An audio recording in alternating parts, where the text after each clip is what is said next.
it's Leonie and today I'm going to show you how you can make your own DIY vision board just like the one behind me, or similarly a board where you can hang up your pieces of jewellery or even your car keys or house keys, etc, etc. Now I personally love being a bit crafty and making my own things, whether that be jewellery or decor or whatever. I find that the sense of accomplishment that you feel afterwards is a lot more beneficial than the kind of accomplishment that you get from just buying already made products. That way not only do you get to exercise your creative mind, but you also get to add your own unique touch to the products that you make. So these are the products that you will need in order to create your board. You'll need either a cork board or a canvas board. I highly recommend cork board if you want something a bit more sturdier and that you can actually pin things through. Otherwise a blank canvas is definitely much more cheaper and you can find it for a few dollars at your local dollar store. For today's purposes I'm just going to be using a blank canvas, especially because I'm planning on hanging up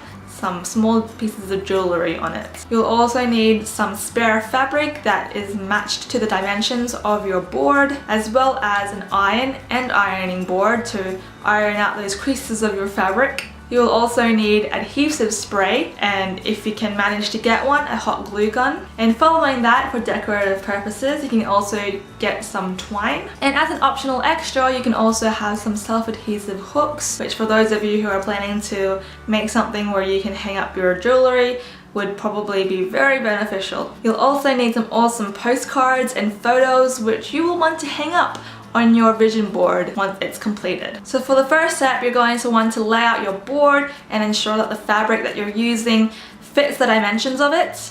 You're going to want to ensure that you have a lot of excess fabric left over so that it wraps around nicely behind the board. Next, you're going to want to iron out your fabric to ensure all the creases are gone, otherwise you're going to end up with a really wrinkly vision board, and I don't think that's very nice at all. Unless of course you kind of like the creasy, wrinkly kind of style, then by all means you can totally skip this step. After you iron out your fabric, you're going to want to get your board and spray it with some adhesive spray. Now depending on what kind of adhesive spray you use, it will really depend on how many coats you spray your board with, and you're going to want to make sure that the board becomes really tacky so that your fabric will stick on nicely. Pro tip, if you do end up getting some spray adhesive on your table and you really want to get the spray adhesive off, I highly recommend using maybe a bit of mouthwash on a cotton pad and just rubbing it gently, or alternatively you can use nail polish remover. That also works a charm.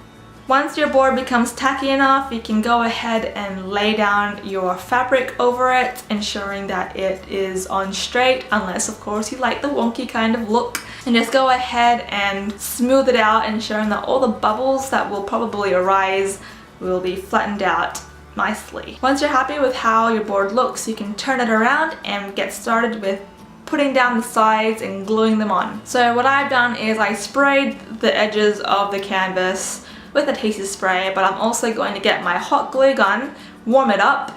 Again, if you're not very experienced with a hot glue gun, you might want to consider getting some supervision. It does get really hot and it can really burn your fingers when you get some hot glue on yourself. Like seriously, it hurts, it burns. The thing with the hot glue gun is once you get the glue out, it dries up really quickly, so you're going to want to have to work with the hot glue gun really quickly. So for example, I'm putting a dollop of glue here and then quickly rubbing the fabric down and then moving on to the next edge. The corners are a little bit more trickier obviously, but if you know how to wrap a present, you'll know how to do this. Basically you want to get your edges to look more angular, like so. Just glue it down so that it stays that way, and then just fold it like you would fold a present. Easy, done. And repeat it on the other side. Now you're going to have like a lot of leftover fabric just kind of dangling there. It's up to you if you want to keep them, or if you're, you know, a perfectionist, you'll probably also want to like cut them to size. For me, I don't really mind because no one's probably going to see the backside of my board anyway, so I'm just going to leave it be. For the next step, I'm going to get some twine and cut 3 pieces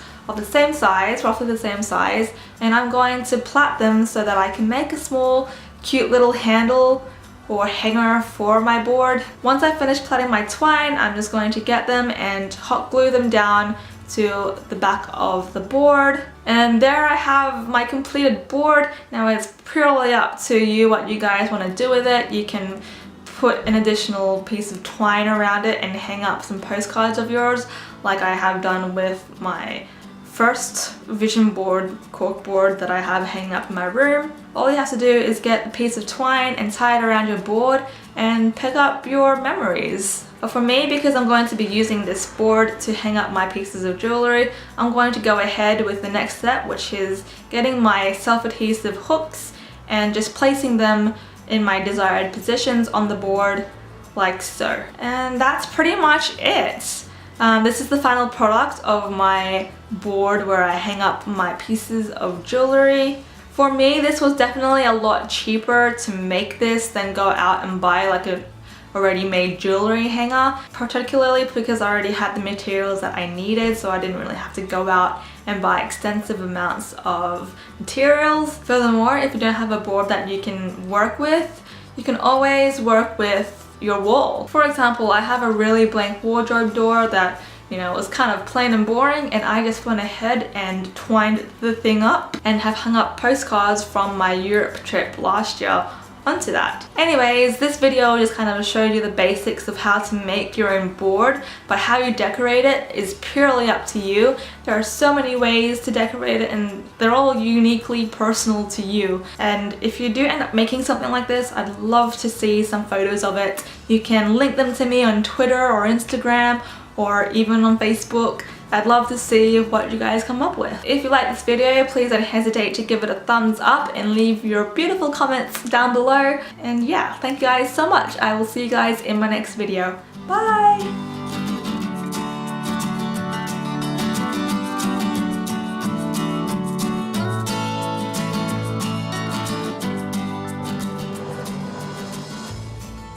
My throat is like drier than dried poop.